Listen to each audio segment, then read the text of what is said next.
sacensības, nekādas šaubas tev nepiedos.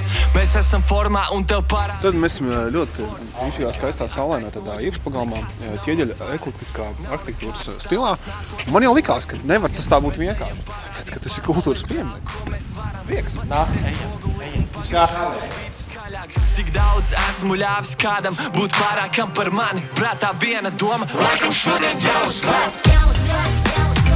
Šodien jāuzvar. Mēs šodien bijām Valmierā, vēl joprojām esam Valmierā. Apciemojām skolas, apciemojām Valmieras skolēnus. Vai jūs zināt vispār, kas ir ZZ čempionāts? Kas zina, kas ir piedalījies pacēļ roku? Izstāstījām viņiem visu informāciju. Tad vēl mums bija fantastisks priekšnesums no Denisa. MC Denis. Viņš izpildīja Jauno ZZ himnu un arī vienu savu jauno dziesmu. Ļoti būtiski iepatrināja pamats ZZ vērtībām.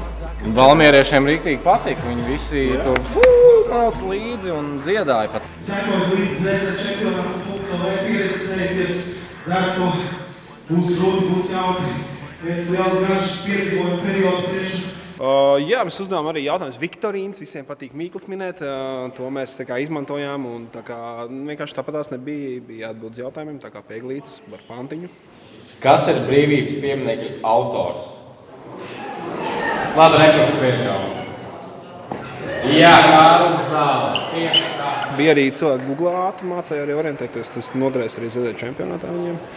Bija prieks, bija ļoti tiešām forši bērni, savāk tādu forši. Laikam šodien jāuzvar. Šodien jāuzvar. Šodien jāuzvar. Šodien jāuzvar. Šodien jāuzvar. Šodien jāuzvar. Šodien jāuzvar. Ik viens no mums to var, mums katram savs svars. Tas ir komandas gars. Piesakies ZZ čempionātam! Šodien jāuzvar.